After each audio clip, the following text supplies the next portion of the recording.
Welcome my dear students and friends. West Bengal medical counselling কমিটির তরফ থেকে এবছরের নিট পরীক্ষার জন্য প্রয়োজনীয় একটি গুরুত্বপূর্ণ ডকুমেন্ট ডোমিসাইল সার্টিফিকেট প্রকাশিত হলো বা আপলোডেড করে দিল কমিটির তরফ থেকে, বা ওয়েবসাইটে আপলোড হয়ে গেছে। তোমরা সেই ওয়েবসাইট থেকে সেই সার্টিফিকেট তার প্রোফর্মা তোমরা ডাউনলোড করে ফিল আপ করে সংগ্রহ করে নাও। তোমরা অনেকদিন ধরে বিভিন্ন ওয়েবসাইটে খুঁজে বেরিয়েছো যে এবছরের যে কারেন্ট প্রোফর্মাটা সেটা অবশেষে আপলোড করলো WBMCC। কিভাবে তোমরা ডাউনলোড করবে সেই সার্টিফিকেটের প্রোফর্মা? তোমরা গুগলে চলে যাও, গুগলে গিয়ে সার্চ করো WBMCC। করার সঙ্গে সঙ্গে দেখো একেবারে প্রথমে যে ওয়েবসাইটটি দেখা যাচ্ছে West Bengal medical counselling committee, এইখানে ক্লিক করলেই তোমরা মূল ওয়েবসাইটের ফ্রন্ট পেজে চলে আসবে। তারপর দেখো লাল রঙের যে নবটি রয়েছে বা বাটনটি রয়েছে Yuji medical and dental counselling, এখানে যদি ক্লিক করে দাও, ক্লিক করার পরে দেখবে তোমরা নেক্সট পেজের এন্ট্রি নেবে এবং তোমরা এইখানে দেখো ডান দিকে খেয়াল করো ডোমিসাইল সার্টিফিকেট, আর এইখানটাতে তোমরা যদি ক্লিক করো তাহলে তোমরা পেয়ে যাবে সেই তোমাদের কাঙ্ক্ষিত ডোমিসাইল সার্টিফিকেটের প্রোফর্মা। দেখো এবারে প্রোফর্মাটাকে দেখে নাও। Proforma A1 residential or domicile certificate for candidates residing in the states of West Bengal continuously for at least the last 10 years as of 31st December 2023। এখানে ফিল আপ করার জন্য যে ডাটাগুলো রয়েছে অত্যন্ত সহজ সরল। নাম, বাবার নাম, তারপর তোমার village, post office, police station, district, এগুলো লিখে দেবে। অর্থাৎ 2023 সাল পর্যন্ত লাস্ট 10 ইয়ার্স ওয়েস্ট বেঙ্গলে বসবাস করেছো তার সার্টিফিকেট।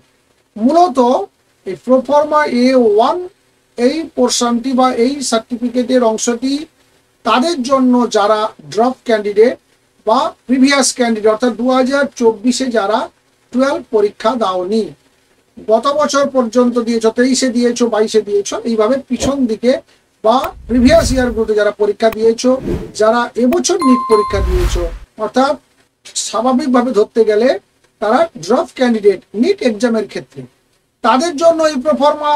সেকেন্ড প্রোফর্মাটা রয়েছে দেখো প্রোফর্মা A2। এটা বা এই পোর্শনটা হচ্ছে কারেন্ট স্টুডেন্টদের জন্য, অর্থাৎ তোমরা যারা এই বছর 2024-এ যারা 12 পাস করে নিট পরীক্ষা দিয়েছিলে এবং সেখানে কোয়ালিফাই করেছো, তাদের যে সার্টিফিকেটটা দরকার ডোমিসাইল সার্টিফিকেট, সেটা হচ্ছে প্রোফর্মা A2। এখানে একইভাবে 10 বছর তুমি ওয়েস্ট বেঙ্গলে বাস করছো তারই সার্টিফিকেট, কিন্তু অ্যাকচুয়ালি এই বছর যারা কারেন্ট পরীক্ষা দিয়েছো তাদের জন্য এই পোর্শন। এবং এখানেও দেখো খুব সহজ সরল ডাটাগুলো এন্ট্রি করতে হবে। এখানে একটা ছবি পেস্ট করতে হবে এবং দেখো candidate must sign here in front of the certifying authority. এর আগেরটাও একই কেস ছিল, দেখো candidate must sign here in front of certifying authority.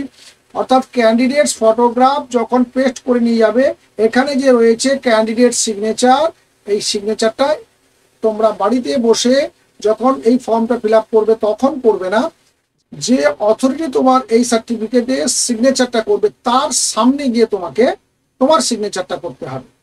Proforma B হচ্ছে তাদের জন্য যারা ওয়েস্ট বেঙ্গলের বাইরে থেকে পরীক্ষা দিয়েছো, অন্যান্য বোর্ডে পরীক্ষা দিয়েছো, কেউ উড়িষ্যাতে, কেউ উড়িষ্যা, বিহার, দিল্লি, রাজস্থান, এসব জায়গায় থেকে যারা পরীক্ষা দিয়েছো, কিন্তু যার প্যারেন্টস বাবা মা ওয়েস্ট বেঙ্গলে থাকেন পার্মানেন্টলি, তুমি পড়ার সূত্রে বাইরে থেকে পড়াশোনা করছো এবং তুমি সেখানে পরীক্ষা দিয়েছিলে অন্য বোর্ডের মাধ্যমে অন্য স্টেটে, কিন্তু তুমি এখন যে ডোমিসাইল সার্টিফিকেটটা দেবে সেটা হচ্ছে ওয়েস্ট বেঙ্গলে তোমার বাবা মা 10 বছর থাকছে লাস্ট 10 ইয়ার্স বা তার থেকেও বেশি কন্টিনিউয়াসলি এখানে থাকছে, তার সার্টিফিকেট মূলত এইটা। অর্থাৎ এই সার্টিফিকেটে দেখো তোমার যেমন ছবি পেস্ট করবে তেমনি তোমার পেরেন্টসের যে কোনো একজনের বাবা কিংবা মায়ের ছবিটাও পেস্ট করতে হবে।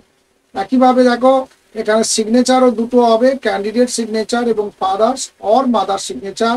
আর candidate must sign here in front of the certifying authority, অর্থাৎ যে সার্টিফাই করবে সেই অথরিটির সামনে গিয়ে তোমাকে সিগনেচার করতে হবে। এই হলো এই সার্টিফিকেট ফিল আপ করার মোটামুটি ফুল ইনফরমেশন। এখন প্রশ্ন যে সার্টিফাইং অথরিটি কারা হবে। এখন 2 নম্বর যে দেখতে পাচ্ছ প্রোফর্মা A2, প্রোফর্মা 2-র ক্ষেত্রে সমস্যা হওয়ার কথা নয়, কারণ এই প্রোফর্মাটি তোমাদের স্কুল অথরিটি থেকে তোমাদের হেড অফ দি ইনস্টিটিউশনে গিয়ে এইটা সিগনেচারটা করিয়ে আনতে হবে, তাহলে এই ক্ষেত্রে কোনো সমস্যা নয়। বাকি যেটা A1 এবং B, এই দুটোর ক্ষেত্রে কারা কারা অথরিটি বা কে সিগনেচার করবে তার লিস্ট আমি তোমাকে দিয়ে দিচ্ছি, সেইটা তোমরা স্ক্রিনশট নিয়ে নাও। অনেকে রয়েছে, কাছাকাছি যে অথরিটিতে তোমরা পাবে তিনি হচ্ছেন বিডিও, এসডিও, এছাড়াও আরো একাধিক অথরিটি রয়েছে, তোমরা যে কোনো একজনের কাছ থেকে এই সিগনেচারটি করতে পারো। দেখে নাও সেই লিস্ট, স্ক্রিনশট নিয়ে নাও, তারপরে তোমরা প্রয়োজন মতো যার যেমন সুবিধা হবে সেই অথরিটির কাছ থেকে তোমরা সিগনেচার করে তোমাদের ফাইল বন্দি করে নাও। আশা করি তোমরা ক্লিয়ার হয়ে গেলে। ওয়েস্ট বেঙ্গল মেডিকেল কাউন্সিলিং কমিটির তরফ থেকে যে ডোমিসাইল সার্টিফিকেট তার প্রোফর্মাটাকে আপলোড করে দিয়েছেন, সেটা তোমরা কোথায় পাবে, কিভাবে ফর্ম ফিল আপ করবে, যাবতীয় প্রশ্নের অ্যান্সার তোমরা পেয়ে যাবে। আশা করি তোমাদের কাছে ভিডিওটি ভীষণ হেল্পফুল হবে, তাই অবশ্যই তোমার বন্ধুদেরকেও তোমরা শেয়ার করতে ভুলবে না। ভালো থেকো, সুস্থ থেকো, দেখা হচ্ছে নেক্সট ভিডিওতে নেক্সট কোনো নতুন ইনফরমেশন নিয়ে। Thank you.